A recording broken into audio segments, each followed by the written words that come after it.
Hey everybody at the Military Cyber Professionals Association. Neil deGrasse Tyson here, your personal astrophysicist, and I am delighted to learn that I've been awarded this year's Order of Thor medal. Thor? The same Thor? Like from Asgard and the realms in the universe? Okay, I'll take it. Okay. Forced me to take, I'll take it. Okay. Thank you. The fact that you guys exist are a very important reminder that the modern military is not just composed of people who can show off how many push-ups they can do, how many pull-ups or sit-ups, or how deftly you can twirl a rifle without dropping it. It may be that the most intense battlegrounds of the future of modern warfare is in the cyberspace. Think of it as a theater of operations, using World War II terminology. And we're long overdue for that. In fact, I served for 5 years on the Defense Innovation Board, where we recommended to the Pentagon that a person be able to join the military and advance in rank based on their performance as a cyber professional. In the same way you could advance as a medical doctor, as an attorney, there are these ways you can advance not necessarily on the battlefield, but they're still really important to national security. So I'm just glad you guys exist to serve this gap, really, a gap in the public's understanding of what the future of warfare already is and will likely continue to be. Now, I don't know if you know, but Thor and I go back a little ways, okay?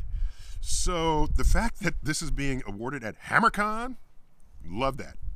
HammerCon, like hammer time, HammerCon, presumably referring to Mjolnir, Thor's hammer. Well, some years back, I calculated how much Thor's hammer probably weighs. And this is a geek thing. This is what geeks do, right? Geeks, by the way, back up.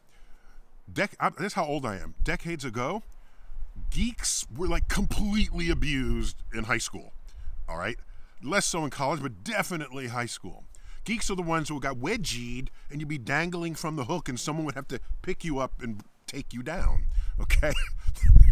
Then computers came on the scene, and all the people who were doing the wedging realized they needed help with their computers.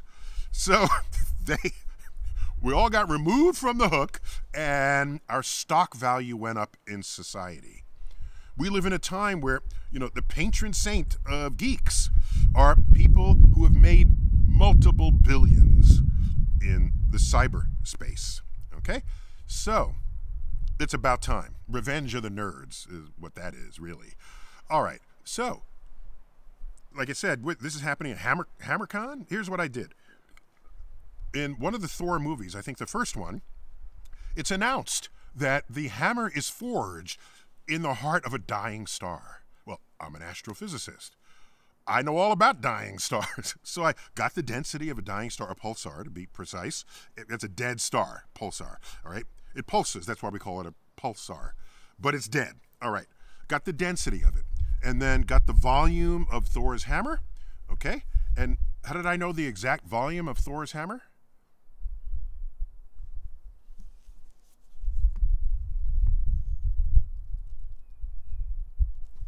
Anyhow, so how did I get I measured the volume of Thor's hammer. Thor lent it to me.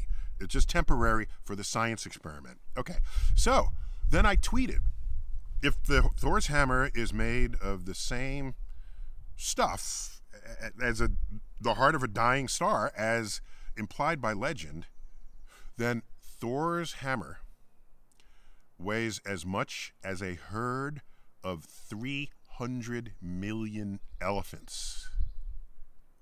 Yeah. That's why nobody could. The Hulk couldn't even pick it up. All right. Now, just to put all this in context, no matter how geeky you think you are, there's somebody out there geekier than you. All right? So, there I was, proud of myself. That's a badass result. Okay? Within 18 hours, someone wrote an article and said, Dr. Tyson, you're wrong about Thor's hammer. And it was like, what? And so it turns out there are two other geeks, both material scientists and fans of superheroes, and the professors at universities. They wrote back. It's like on the internet. And they said, Thor's hammer, the mistake you make, they tell me, is that Thor's hammer is made of the material of a dying star. But it's only made in the material of a dying star. Okay? And the way they worded it was, it's actually made in the material, not of the, it's actually.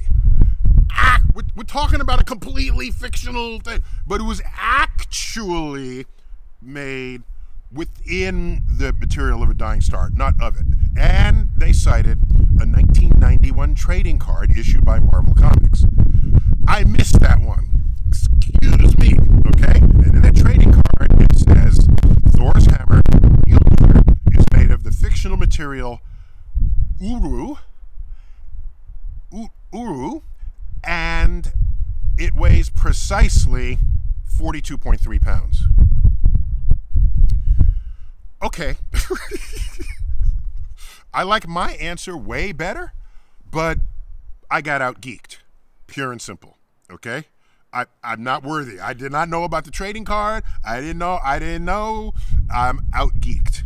But then I had a fan of mine say, Dr. Tyson, they say it's 42.3 pounds, but they don't say on what planet it weighs 42.3 pounds. And I said, yes! I can find a planet where it weighs as much as 300 million elephants. So, anyhow, that's just long diversion here because it is HammerCon, and but I'm delighted and honored, and thank you for this. And just I have to now go return this to Thor, okay? And he took the spell off of it so I can lift it, all right, just for you guys to demonstrate that. All right. There it is. Neil deGrasse Tyson here. As always, keep looking up. And thank you once again for this honor.